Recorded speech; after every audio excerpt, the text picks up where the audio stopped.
Bonsoir, bienvenue dans le débat de France 24, un débat auquel vous pouvez participer via les réseaux sociaux. François Hollande a reçu ce matin à l'Elysée une trentaine d'investisseurs internationaux lors d'un conseil stratégique qui s'est tenu, je vous le disais, donc à l'Elysée. Les 34 entreprises représentées pèsent 850 milliards d'euros de chiffre d'affaires cumulé et 100 000 emplois en France. Alors le but, c'est de convaincre les patrons étrangers que la France est un pays où l'on peut investir. Il faut rappeler que les investissements étrangers en France ont chuté l'année dernière de 77%, alors qu'ils ont progressé ailleurs en Europe. Alors comment faire pour rendre notre pays à nouveau attractif? Les mesures envisagées par François Hollande sont-elles les bonnes? Baisse des charges, choc de simplification, pacte de responsabilité, ces mesures vont-elles assez loin? Eh bien, on en parle ce soir avec nos invités, avec vous, Marie-Noëlle Lienemann, bonsoir. Bonsoir. Vous êtes sénatrice du Parti socialiste, membre de la commission des affaires économiques et on peut vous classer à l'aile gauche du Parti socialiste. Sophie de Menton, bonsoir. Vous êtes présidente du mouvement éthique, entreprise de taille humaine, indépendante et de croissance, membre du Conseil économique, social et environnemental et vous avez publié il y a de ça un quart d'heure un papier sur le site Atlantico, la charrue avant les bœufs, concernant donc ce conseil stratégique. Vous nous direz pourquoi la charrue avant les bœufs. Élie Cohen, bonsoir, professeur à Sciences Po, directeur de recherche au CNRS, et Jean-Marc Daniel, bonsoir. Vous êtes professeur d'économie à l'ESCP Europe et auteur de 8 leçons d'histoire économique et c'est aux éditions Odile Jacob. Alors avant de commencer ce débat, on va tout de suite écouter François Hollande, c'était ce matin à l'Elysée. La France est un pays ouvert au monde et un pays attractif. L'attractivité, c'est un signal de confiance et une marque de fierté pour notre pays. Nous n'avons pas peur des capitaux qui viennent s'investir en France. Nous ne voulons pas nous protéger. Nous n'avons pas une conception qui serait étriquée de notre intérêt national. Nous considérons même que la mobilité des investissements, investissements français à l'étranger, investissements étrangers en France, ça fait partie de la réussite d'un pays. Sophie de Menton, vous vous félicitez que François Hollande se soucie des patrons ou est-ce que vous pensez que c'était une pure opération de com'? Je pense qu'il a pris un tel tournant qu'on ne peut que s'en féliciter. Mais je pense qu'il aurait peut-être dû commencer par se soucier davantage et aller plus vite avec les patrons français. Parce qu'on n'a même pas encore commencé, on est abreuvé de pactes et de chocs. On n'a pas encore commencé le pacte, là on en est à inviter des patrons étrangers. Et je pense que d'abord, il a pris un risque, il faut saluer le risque, parce qu'il mécontente tout le monde. C'est extraordinaire. Il va choquer énormément l'aile gauche, et je pense qu'on verra tout à l'heure que c'est vrai. Il va choquer énormément l'aile gauche et tous ces Français ou tous ces élus PS qui pensent que les patrons des grandes entreprises multinationales sont les ennemis de la France, du système français, de notre modèle social. Et il ne va pas convaincre non plus les patrons qui, là, vont découvrir d'autres mesures qui ont été prises sans être avertis. Je n'ai pas envie, on a l'air de quoi, là? Parce qu'en même temps, tous ces patrons qui ont été reçus, et c'est bien, c'est les mêmes qu'on critiquait il y a 8 jours en disant qu'ils étaient abjects, que leurs filiales françaises ne payaient pas d'impôts en France, que c'était le CAC 40, c'est l'ennemi à abattre en France. Donc je ne comprends plus rien. D'un autre côté, je trouve que c'est incroyable. C'est un homme libéré qui prend des risques insensés. Il doit, je sais pas, mais presque admirative. Hein. Ah non, mais attendez, c'est quoi être scotché. Pas souvent, il ça, est complètement, sa majorité ne peut que être contre tout ce qu'il dit en ce moment. Et comme il ne convainc pas les patrons, parce que c'est un état d'esprit complet à changer en France, moi je dois dire que là... Vous saluez la prise de risque. Ah mais là, c'est extraordinaire. Marie-Noëlle Lienemann, vous saluez cette prise de risque? Non, mais il ne faut pas non plus croire, Madame de Menton, que les gens de gauche ont des réflexes pavloviens contre les entreprises et les patrons. Moi, je pense qu'il y a des entreprises très bien et il y a des patrons très entreprenants qui investissent. Moi, ce qui me préoccupe dans cette affaire, c'est où sont les priorités du pays. Oui, on a un problème de balance commerciale. Oui, on a un problème de désindustrialisation. Oui, on a un problème de perte de chercheurs, etc. Donc, le redressement économique du pays est une priorité. Que là-dedans, il y ait une part qui soit liée aux investissements étrangers est indéniable. Simplement, je ne suis pas sûre que ce soit l'hyper-priorité pour l'heure. Parce que je pense que pour une large part, nous avons besoin d'avoir un socle de relance fondé premièrement sur une industrialisation durable et sur des ressources pour le pays. Je rappelle que des très grandes multinationales sont souvent des endroits où les prix de transfert font qu'il y a une grande vulnérabilité d'une partie de nos PME et de nos ETI par rapport à ces calculs des grandes entreprises qui remettent sur le centre leurs profits et qui nous laissent les difficultés et la fragilité, qui parfois ferment les entreprises pour récupérer les brevets, les marques, pour aller produire ailleurs. Donc, pas de naïveté avec le capital étranger. En revanche, puisqu'on compare toujours avec l'Allemagne, la pénétration, nous avons été les records européens des investissements internationaux pendant les 10, 15, 20 dernières années. Pour autant, est-ce que notre appareil productif va mieux? Non. En Allemagne, la part du capital national, pas au sens que public, ça peut être les banques coopératives allemandes, ça peut être les Landes, ça peut être le capitalisme familial allemand, ce capitalisme est moins dépendant d'étrangers. Et je pense que c'est une des raisons de son succès. Donc, pour ma part, je pense que si on veut parler de l'attractivité, il faut d'abord s'occuper de notre tissu économique, si je puis dire, mais on peut faire les deux finalement, Marie-Noëlle Lienemann. Bien on peut sûr, s'occuper à la fois de notre tissu économique et en même temps faire venir des capitaux de l'étranger. Mais une autre raison, c'est que le capital ne viendra que s'il y a un marché intérieur qui est quand même porteur. Et qui me gêne dans les mesures qui ont été proposées, c'est le côté cadeau tous azimuts à des entreprises. Pitié, pas le mot cadeau. Écoutez, je m'excuse, mais quand vous avez par exemple le groupe Auchan, qui n'a pas besoin en compétition mondiale d'avoir des centaines de millions d'avantages sociaux et qui va réduire le nombre de postes en France, je m'excuse, j'appelle ça un cadeau. En revanche, quand vous avez une entreprise industrielle qui a besoin d'investir et sur lequel effectivement il faudrait peut-être encore plus l'aider, et notamment l'aider par les systèmes bancaires, mais voire par des aides directes qui lui sont nécessaires, oui, il y a un problème de cadeaux, quand je dis, disons, d'aide aveugle. La deuxième chose, c'est qu'on ne cible pas les investissements d'avenir autour de filières porteuses et durables. Et on va en parler. Jean-Marc Daniel, est-ce qu'on peut dire ce soir que la France n'est plus un pays attractif? Alors, si on regarde les statistiques, effectivement, la France a décliné en tant que pays attractif. Mais je rejoindrai Madame Lienemann quand même sur deux points essentiels. Je pense qu'une partie de l'attractivité de la France était liée à la présence des investissements américains et pendant très longtemps à une anticipation que faisaient les investisseurs américains sur l'appréciation de l'euro.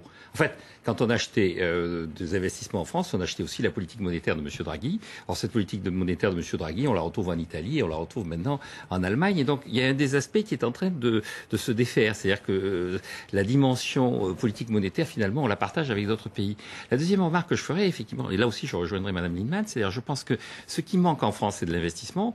Et le tout est de savoir pas forcément de l'investissement étranger. Globalement, c'est de l'investissement.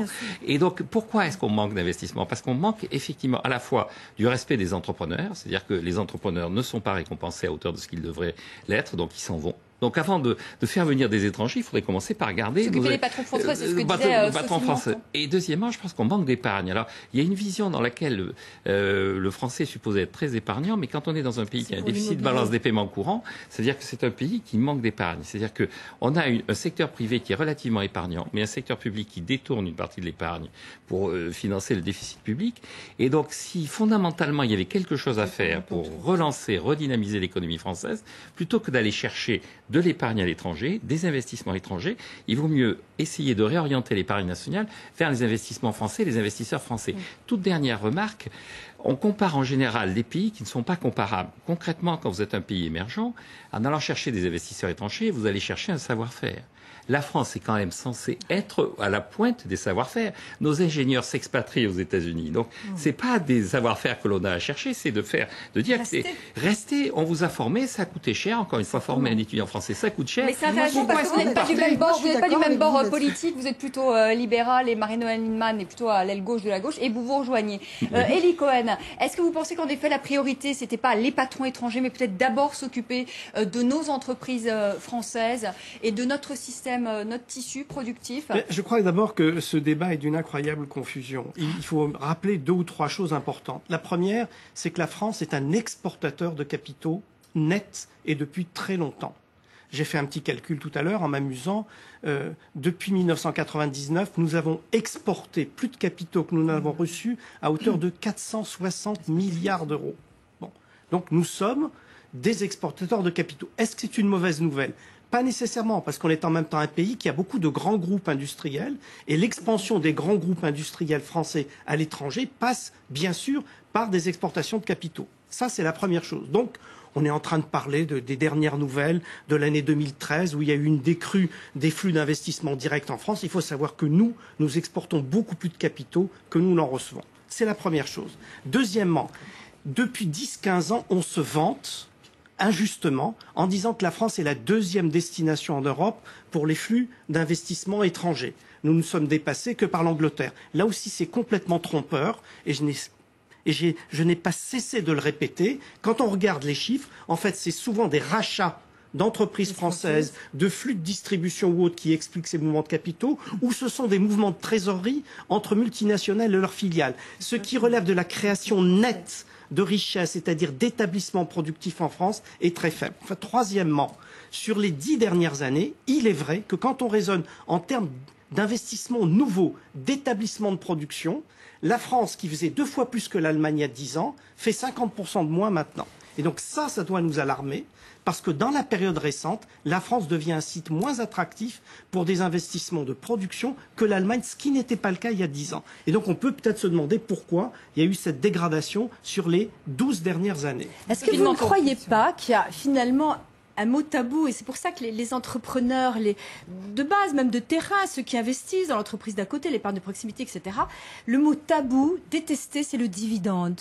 Et en ce moment même, on est en train de discuter à l'Assemblée nationale du fait que si on a prêté de l'argent à une entreprise et que cette entreprise est capable de verser des dividendes, elle devra rembourser immédiatement les prêts qu'on lui a fait. Alors, je termine juste sur cette notion de dividende.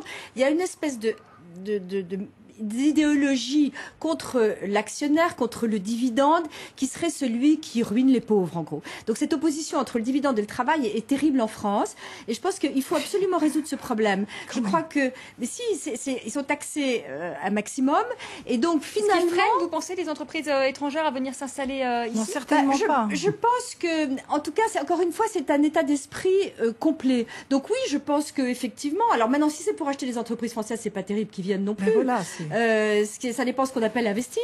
Si c'est racheter une entreprise, se précipiter, virer les salariés, parce qu'il ne faut pas avoir de salariés en France, disent les investisseurs étrangers, et c'est ce qu'ils pensent. Donc si c'est pour ça, c'est pas terrible d'avoir des investisseurs qui rachètent nos boîtes. Je pense qu'il faut faire comprendre qu'on peut gagner de l'argent, parce que c'est le nerf de la guerre, et qu'il faut investir, et que le fait d'investir dans toutes les entreprises, quelles qu'elles soient, rapportera de l'argent. Bah oui, mais c'est pas ce que vous dites. Je m'excuse, on dit qu'il faut investir. Par ailleurs, sur les dividendes... Mais les dividendes... Attendez, vous connaissez ce rapport du Conseil économique et social et environnemental, CINIB, puisque vous y siégez. Vous savez très bien qu'il y a écrit dans ce rapport que les dividendes versés, on est le record européen des dividendes versés. Et alors, attendez... plus taxés. Non, mais taxé ou pas, in fine, ce qui reste dans les poches des gens qui ont touché ces dividendes est important.